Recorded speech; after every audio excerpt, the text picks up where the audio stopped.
Hello मैं पीयूष और एक बार फिर स्वागत है आप सभी लोगों का एक नए और फ्रेश वीडियो में। एक बड़ी अपडेट लेके आया हूँ आपके साथ। ईएसआईसी में काफ़ी यहाँ पे वैकेंसी आप लोगों को देखने को मिल रही है। 156 वैकेंसी आपको ईएसआईसी में देखने को मिलेगी।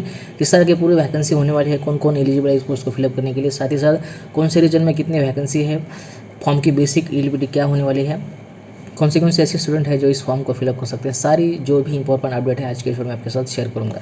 तो कुछ इस तरह का पीडीएफ आप देख सकते हैं। यहाँ पे मैंने दिल्ली एनसीआर का यहाँ पे पीडीएफ लिया है आप लोगों को समझाने के लिए। यहाँ से देख सकते हैं recruitment process for the paramedical post in Delhi NCR.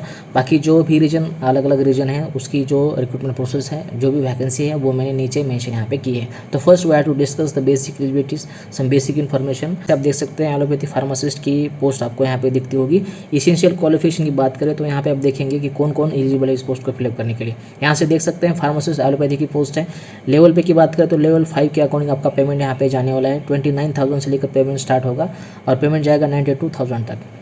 Not exceeding 32 year age limit, relaxation up to 37 year in case of the government servant and employee of the ESIC। Maximum age limit की बात करें तो 32 year तक आपका जो है वो as यहाँ पे होना चाहिए।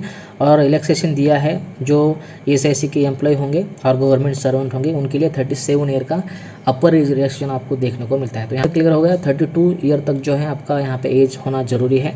देन डिग्री की बात करें तो degree in pharmacy secondary with diploma in pharmacy from the recognised institute and qualified and registered as a pharmacist under pharmacy act 1948।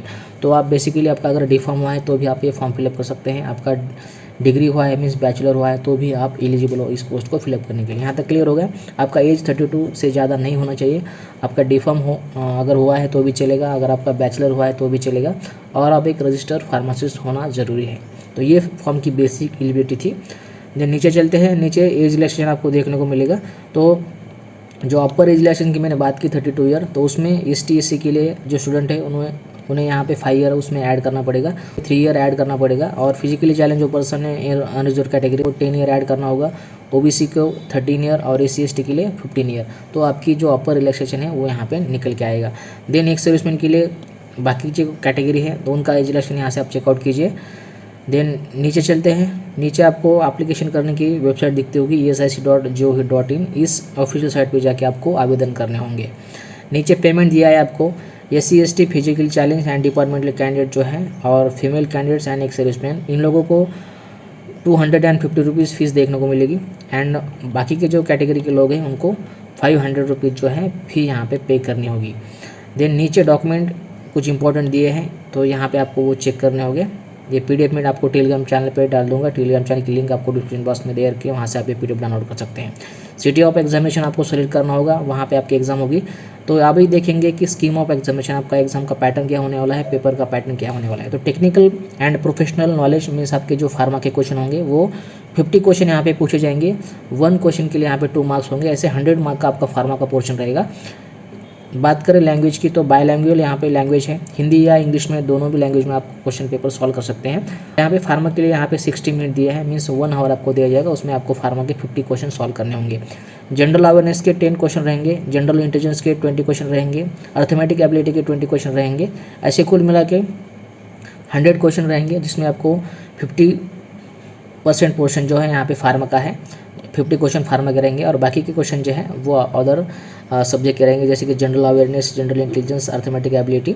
और ऐसे आपकी 150 मार्क्स की आपकी यहाँ पे एग्जाम होगी, जिसमें आपको बायलैंग्वेज लैंग्वेज देखने को मिलेगी। और टाइम की बात करें तो 120 मिनट है, मीन्स 2 आवर्स में आपको 100 क्वेश्चन सॉल्व करने होंगे। तो इस तरह का पूरा पैटर्न है। फार्मा के जो क्वेश्चन रहेंगे वो 50 क्वेश्चन रहेंगे, 1 क्वेश्चन कैरी 2 मार्क्स। ऐसे 50 क्वेश्चन के लिए आपके फार्मा के 100 मार्क्स हो गए और बाकी के 50 जो मार्क्स है वो अदर सब्जेक्ट के यहाँ पे हो गए। तो यहाँ तक क्लियर हो गए। और नेगेटिव मार्किंग आप यहाँ पे देख सकते हैं, आपको नेगेटिव मार्किंग भी है 0.25 मार्क्स का।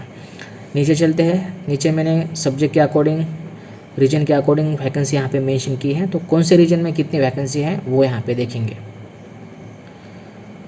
तो यहाँ पे फर्स्ट रीजन यहाँ पे मैंने मेंशन किया है तमिलनाडु रीजन। तमिलनाडु में टोटल एलोपैथी फार्मासिस्ट की टोटल 4 पोस्ट आपको देखने को मिलेगी। उसमें से 3 पोस्ट अनरिजर्व कैटेगरी रिजर्व है, 1 पोस्ट SC के लिए रिजर्व है। ऐसी 4 पोस्ट है तमिलनाडु रीजन में ESIC की। देन नेक्स्ट है दिल्ली NCR। दिल्ली NCR में अब तक सबसे ज़्यादा वैकेंसी आपको फार्मेसी एलोपैथी की देखने को मिलेगी। टोटल वैकेंसी है 91 वैकेंसी, जिसमें से जो 30 वैकेंसी है वो 30 वैकेंसी आपको अनरिजर्व कैटेगरी की देखने को मिलेगी। 17 वैकेंसी एसटी की 10 वैकेंसी, ओबीसी की 27 एंड ईडब्ल्यूएस की 7 वैकेंसी। ऐसे कुल मिला के दिल्ली एनसीआर में 91 वैकेंसी है। और अब तक जितने भी रीजन की वैकेंसी है उसमें सबसे ज़्यादा दिल्ली एनसीआर में आपको फार्मेसी की वैकेंसी देखने को मिली है। 91 टोटल पूरी जो है फार्मासिस्ट एलोपैथी की वैकेंसी है।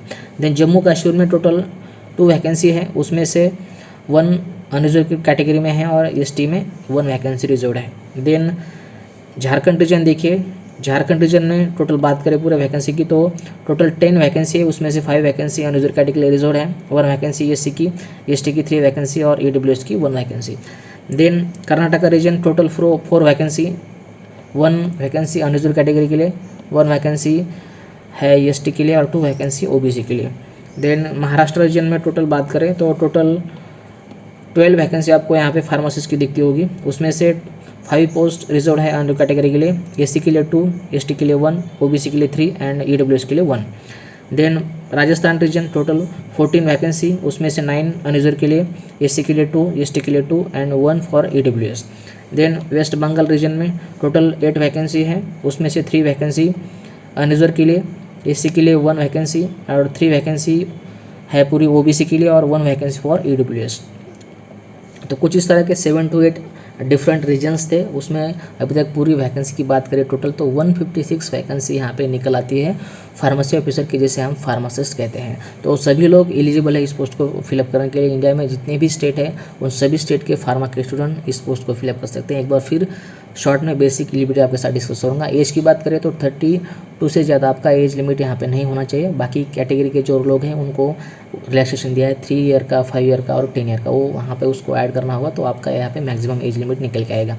देन एलिजिबिलिटी की बात करें तो अगर आपका डिप्लोमा 2 साल का डी फार्म हुआ है तो भी आप फॉर्म फिलअप कर सकते हैं, अगर आपका बी फार्म हुआ है तो भी आप फॉर्म फिलअप कर सकते हैं, और साथ ही साथ आप एक रजिस्टर्ड फार्मासिस्ट होना मैंडेटरी है। तो कुछ इस तरह की पूरी बेसिक एलिजिबिलिटी थी। आई होप आप सभी के पास ये बेसिक एलिजिबिलिटी होगी तो आप सभी लोग ये फॉर्म फिलअप कर सकते हैं। बाकी ये पीडीएफ मैं आपको टेलीग्राम चैनल पे डाल दूंगा।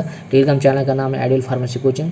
आप डिस्क्रिप्शन बॉक्स में मैंने इसकी लिंक दे रखी है, वहाँ से आप मुझे ज्वाइन कर सकते हैं। फार्मा रिलेटेड जो इंपॉर्टेंट अपडेट होती है तो मैं इस यूट्यूब चैनल पर, टेलीग्राम चैनल पर शेयर कर देता हूँ। आप आने वाले अपडेट के लिए मुझे यहाँ पे ज्वाइन कर सकते हैं।